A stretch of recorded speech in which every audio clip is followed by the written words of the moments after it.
이 시간 다 함께 조용히 기도하심으로 2024년 11월 18일 새벽 기도회를 다 함께 들으시겠습니다. 조용히 기도하시겠습니다.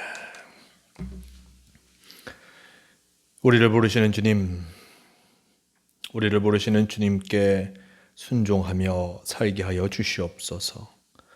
날마다 주님의 음성을 듣게 하여 주시고 온전히 주님의 뜻을 깨닫게 하여 주시고 주님께 순종하는 삶을 살게 하여 주시옵소서. 주님이 원하는 곳에서 주님의 일을 하게 하여 주시옵소서. 우리가 주님의 인도하심을 받게 하시고 우리가 주님의 뜻대로 행하게 하여 주시어서 우리가 주님의 축복을 받게 하여 주시옵소서. 우리가 연단 속에서 더욱 강한 믿음을 소유하게 하시고 역경을 도리어 축복의 기회로 만들어가게 도와주시옵소서. 주님께서 오늘도 우리와 함께하여 주실 줄 믿습니다. 주님의 인도하심을 따라 살아가게 도와주시고 주님과 동행하며 살아가게 하여 주시옵소서. 오늘도 우리와 동행하여 주심을 믿어오며 우리 주 예수 그리스도의 이름으로 기도드리옵나이다. 아멘. 함께 사도신경으로 신앙 고백하시겠습니다. 전능하사 천지를 만드신 하나님 아버지를 내가 믿사오며 그 외아들 우리 주 예수 그리스도를 믿사오니 이는 성령으로 잉태하사 동정녀 마리아에게 나시고 본디오 빌라도에게 고난을 받으사 십자가에 못 박혀 죽으시고 장사한 지 사흘 만에 죽은 자 가운데서 다시 살아나시며 하늘에 오르사 전능하신 하나님 우편에 앉아 계시다가 저리로서 산자와 죽은 자를 심판하러 오시리라. 성령을 믿사오며 거룩한 공회와 성도가 서로 교통하는 것과 죄를 사하여 주시는 것과 몸이 다시 사는 것과 영원히 사는 것을 믿사옵나이다. 아멘. 이 시간 함께 하실 하나님 말씀 마태복음 16장 21절에서 23절까지의 말씀, 16장 마태복음 16장 21절에서 23절까지의 말씀, 이 말씀 제가 봉독합니다. 이때로부터 예수 그리스도께서 자기가 예루살렘에 올라가 장로들과 대제사장들과 서기관들에게 많은 고난을 받고 죽임을 당하고 제3일에야 살아나야 할 것을 제자들에게 비로소 나타내시니 베드로가 예수를 붙들고 항변하여 이르되 주여 그리마옵소서. 이 일이 결코 주께 미치지 아니하리이다. 예수께서 돌이키시며 베드로에게 이르시되 사탄아 내 뒤로 물러가라. 너는 나를 넘어지게 하는 자로다. 내가 하나님의 일을 생각하지 아니하고 도리어 사람의 일을 생각하는도다 하시고. 아멘. 네, 오늘 말씀 마태복음 16장 21절에서 23절 이 말씀을 통하여서 하나님의 일과 사람의 일, 이라는 제목으로 함께 말씀을 나누려고 합니다. 지난 시간에 말씀 속에 예수님께서 제자들에게 하신 그 말씀을 우리는 보았습니다. 제자들에게 사람들이 나를 누구라 하느냐라는 그 말씀을 제자들에게 물었고, 제자들은 사람들이 얘기하는 것을 그대로 말합니다. 세례 요한이다. 그리고 어떤 이는 엘리야라, 어떤 이는 예레미야다라고 이야기하는 것을 예수님께 전하게 됩니다. 예수님께서 또다시 묻죠. 그러면 너희는 나를 누구라 하느냐라는 질문에 베드로는 주는 그리스도시요 살아계신 하나님의 아들이시니이다 라고 고백하게 되었습니다. 이 고백을 들은 예수님, 참으로 이 고백이 베드로에 통하여서 나왔는데, 베드로의 입을 통해서 낸 이 고백, 하나님께서 그를 주관하여 주심을 통하여서 이 고백이 나왔음을 예수님께서는 말씀해 주셨습니다. 그리고 이 고백을 한 베드로 위에 교회를 세우겠다. 그 위에, 그 반석 위에, 베드로라는 반석 위에 교회를 세워 가실 것이며, 그리고 땅에서 매이면 하늘에서 매일 것이요 땅에서 풀면 하늘에서 풀리는 놀라운 역사가 그에게 이루어질 것임을 예수님께서 말씀해 주신 것을 보게 됩니다. 이렇게 제자들이 예수님을 그리스도로, 하나님의 아들로 고백하는 그 모습 속에서 이제 예수님은 자신이 이 땅에 오신 이유, 자신이 이 땅에서 행할 일들, 앞으로 일어날 일들, 특히 십자가의 고난과 부활에 대해서 제자들에게 알려주십니다. 왜냐하면 예수님께서는 결국 이 십자가 고난과 부활을 피해 가실 수 없게, 이것을 통하여서 하나님의 아들이심을 분명히 전해야 할 귀한 사역이 예수님께 있음을 알았기에 예수님은 이것을 제자들에게 알려주게 됩니다. 21절 말씀, 이때로부터 예수 그리스도께서 자기가 예루살렘에 올라가 장로들과 대제사장들과 서기관들에게 많은 고난을 받고 죽임을 당하고 제3일에 살아나야 할 것을 제자들에게 비로소 나타내시니라고 전합니다. 예수님께서 예루살렘에 올라가시고 그곳에서 장로들과 대제사장들과 서기관들에게 고난을 받고 죽임을 당하고 3일 후에 살아날 것을 예수님은 제자들에게 알려주시게 됩니다. 예루살렘, 이 당시의 중심이었습니다. 성전이 있고 총독이 있고 그리고 많은 사람들이 모이는 곳. 이 예루살렘은 바로 이스라엘의 중심이었습니다. 예수님께서 그 중심부로 올라가서 고난을 당하시고 돌아가신다.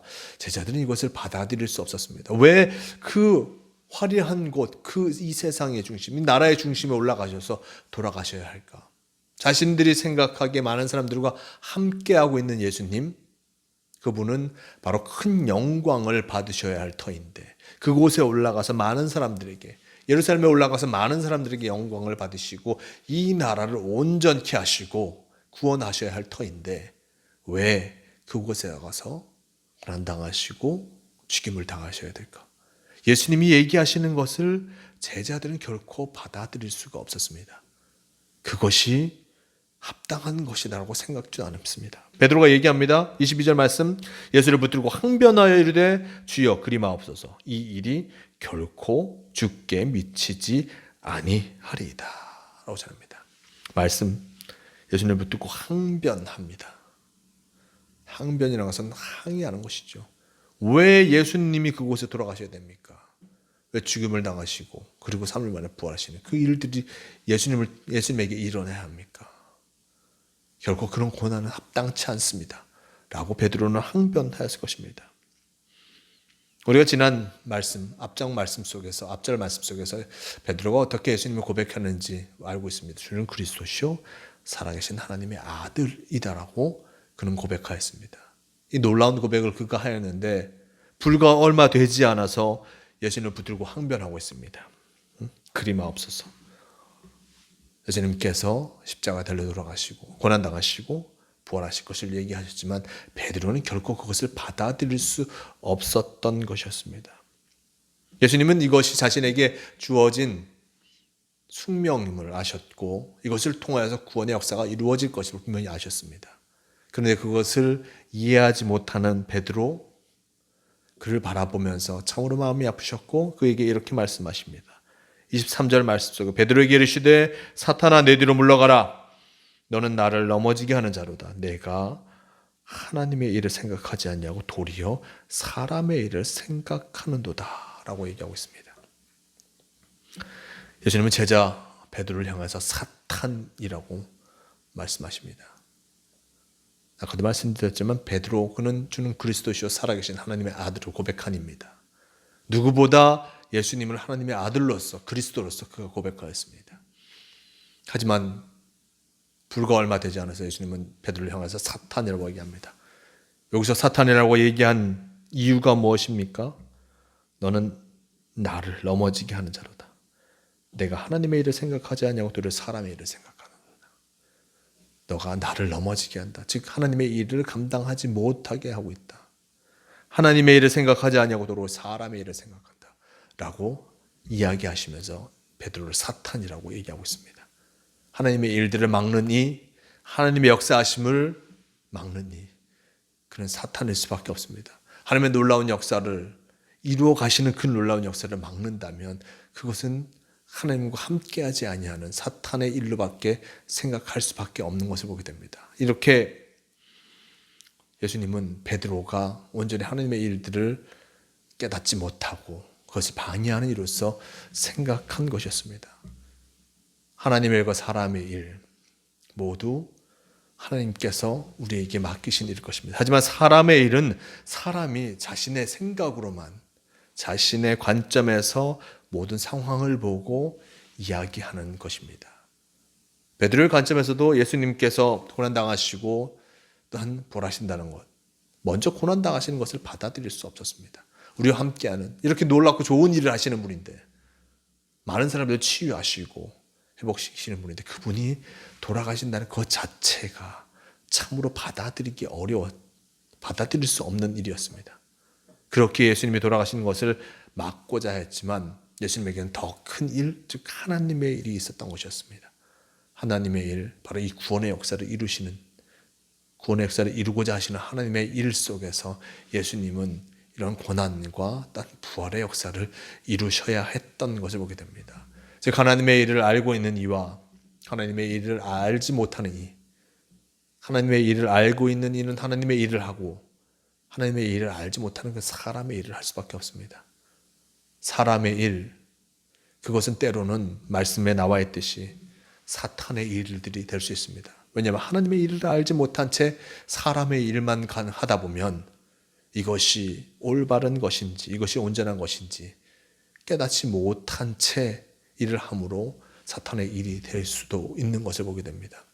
사람의 일이 사탄의 일이 되지 않기 위해서는 늘 하나님의 뜻하심을 바라봐야 합니다. 우리가 여러 가지 삶의 모습 속에서 우리가 맡겨진 일들을 합니다. 이것이 진정 온전한 것인가? 우리는 늘 하나님 앞에 물어야 하며, 하나님의 말씀 안에 이것이 온전한 것인가, 하나님의 뜻 안에서 온전한 것인가 늘 묻지 아니하면 헛된 사람의 일, 때로는 사탄의 일을 대신하는 일까지 행할 수밖에 없는 것을 보게 됩니다. 늘 하나님께서 무엇을 원하시는지 분명히 알아 우리에게 맡겨진 그 사람의 사명을 감당하며 나아가야 함을 잊지 마시길 바랍니다. 오늘도 우리가 삶의 모습 속에서 여러 가지 일을 합니다. 이 모습 속에서 진짜 이것이 하나님께, 하나님의 말씀에 합당하는 것인가, 하나님께서 기뻐하시는 일인가 늘 살펴보시고 맡겨진 사명, 맡겨진 사람의 일들을, 우리의 삶의 일들을 감당하시길 바랍니다. 온전히 주님이 원하시는 일들을 감당할 때 우리는 참으로 복된 삶을 살아갈 것입니다. 하지만 주님이 원하시는 일을 감당하지 않을 때 우리는 베드로가 예수님께 들었던 그 사탄이라는 말을 우리도 들을 수 있습니다. 기억하시고 우리의 일들이 바로 하나님께서 기뻐하시는 일인지, 하나님이 원하시는 일인지, 하나님의 길에 합당한 일인지 늘 돌아보시면서 맡겨진 사명을 잘 감당하는 어떤 이 하루를 살아가시는 모두가 되시기 바랍니다. 주님께서 오늘도 우리와 함께 하십니다. 주님께서 원하시고 바라시는 그 삶을 살아감을 통하여 이렇게 영광 돌리며 구원의 길을 걸어가시는 모든 성도가 되시길 바랍니다. 함께 기도하시겠습니다. 주님, 우리에게 맡겨진 일들이 참으로 많습니다. 우리의 삶의 모습 속에서 일어나는 많은 일들, 그 모습, 그것이 진정 하나님께 합당한 일인지 늘 돌아보게 하여 주시옵소서. 주님께서 원하시는 그 삶을 살아가지 않으면 우리는 사람의 일을 통하여서 때로는 사탄의 일까지 행할 수밖에 없는 것을 보게 됩니다. 헛된 삶의 모습이 아니라 진정 주님이 원하시는 복된 삶을 살아가고자 끊임없이 노력하는 우리가 되게 도와주시옵소서. 주님께서 오늘도 우리와 함께하여 주심을 믿으며 우리 주 예수 그리스도의 이름으로 기도드리옵나이다. 아멘. 다 함께 주기도문 하시겠습니다. 하늘에 계신 우리 아버지여, 이름이 거룩히 여김을 받으시오며 나라가 임하시오며 뜻이 하늘에서 이루어진 것 같이 땅에서도 이루어지이다. 오늘 우리에게 일용할 양식을 주시옵고 우리가 우리에게 죄 지은 자를 사하여 준 것 같이 우리 죄를 사하여 주시옵고 우리를 시험에 들게 하지 마시옵고 다만 악에서 구하시옵소서. 나라와 권세와 영광이 아버지께 영원히 싸움나이다. 아멘. 주옵소서. 주의 뜻하심을 이루어가게 도우시옵소서. 새벽 기도를 마칩니다. 오늘도 주님과 함께 하심을 통하여서 주님의 뜻을 이루어가는 하나님의 사람으로서 살아가는 모두가 되시길 바랍니다.